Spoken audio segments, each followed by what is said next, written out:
Après un divorce, il peut arriver que l'on souhaite se remarier et parfois même se remarier religieusement. Pour autant, les différentes religions ont toutes des règles différentes en termes de remariage. Si vous souhaitez vous remarier dans la tradition de l'islam après un divorce, il est essentiel de bien connaître les différentes lois religieuses qui s'appliquent. Divorce révocable, idda, remariage. On vous explique les conditions à remplir pour pouvoir se remarier dans la religion islamique. Le divorce dans la confession musulmane. Selon dans la religion musulmane, le divorce est possible, mais à certaines conditions. En effet, si le divorce est accepté, il doit être encadré. La religion musulmane, si elle n'est pas tant sévère avec les divorcés, se révèle plutôt en faveur des unions durables. Le divorce apparaît dans la religion musulmane comme une mesure de dernier recours qui doit être prononcée à la suite d'une véritable période de réflexion. Les deux types de divorce dans l'islam. Dans la jurisprudence islamique, il existe deux types de divorce. Révocable, raji, et irrévocable, ba'in. Le divorce révocable signifie que le mari a le droit de reprendre sa femme pendant la période d'attente de 3 cycles menstruels, idda, qui suit tout mariage consommé. Dans les divorces irrévocables, en revanche, il n'a pas ce droit. Toutefois, après la fin de la période d'attente d'un divorce révocable, ou après un divorce irrévocable, le couple peut toujours se remarier. C'est le cas même après 2 divorces. Cependant, lorsque le mari répudie sa femme pour la 3e fois, le divorce devient absolu. Dans ce cas, non seulement le divorce est irrévocable, mais les époux ne peuvent pas se remarier tant que la femme n'a pas épousé un autre homme. Il faut aussi que ce mariage ait été consommé et qu'il ait pris fin par la mort ou le divorce.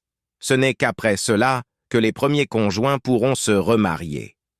Qu'est-ce que la triple répudiation dans un divorce islamique? La triple répudiation, ou talaq talata, se produit lorsqu'un mari prononce 3 fois « Je divorce ». Talek, talek, talek, pour répudier sa femme et laisse expirer la période d'attente sans la reprendre. De cette façon, il rend immédiatement absolu son divorce d'avec elle, créant un obstacle à un potentiel remariage entre eux.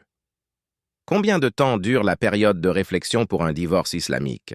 Si un couple envisage de divorcer, le Coran précise qu'il doit attendre une période de 4 mois avant de passer à l'acte. Cette période de réflexion, aussi appelée idda, a pour but de leur donner l'occasion d'examiner si le divorce religieux est véritablement la voie qu'ils souhaitent emprunter.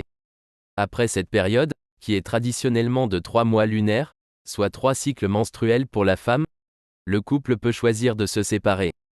La séparation doit alors être exprimée de manière commune. Une fois cette période de 4 mois écoulée, le mari et la femme doivent se réunir pour décider de poursuivre leur mariage ou obtenir le divorce. Que se passe-t-il à l'issue de cette période de réflexion? Si les conjoints demandent le divorce, le Coran encourage les parties à résoudre leurs problèmes par la médiation. Les 2 conjoints doivent alors nommer un arbitre pour déterminer comment les biens seront divisés et trancher certaines questions, notamment celles concernant la garde des enfants. Une femme de confession musulmane peut-elle divorcer de son époux? Les motifs de divorce sont les mêmes pour les 2 sexes. La plupart du temps, la décision de divorcer est prise d'un commun accord. Il peut arriver que l'un des conjoints ne consente pas au divorce, mais que les arbitres familiaux estiment que le divorce est la meilleure solution. Dans ce cas, le divorce sera prononcé. La loi est appliquée de la même manière aux hommes et aux femmes. Remariage religieux après un divorce? Quelles étapes? Une fois la période de réflexion écoulée et le divorce religieux prononcé à la suite des délibérations et arbitrages, les ex-époux musulmans peuvent choisir de se remarier avec une autre personne. Pour les femmes, une période de 3 mois est requise avant de prononcer le nouveau mariage. Dans la religion islamique, ce délai sert à connaître le père d'un potentiel enfant s'il y a remariage. Une fois votre divorce prononcé, vous êtes donc libre de retrouver quelqu'un pour construire une relation durable. L'un comme l'autre avait le droit de vous remarier. Cependant, comme pour le divorce, se remarier doit aussi être le fruit d'une réflexion bien menée. Prenez le temps de faire le deuil de votre mariage passé, de vous retrouver, et assurez-vous que toutes les démarches légales associées au divorce sont faites.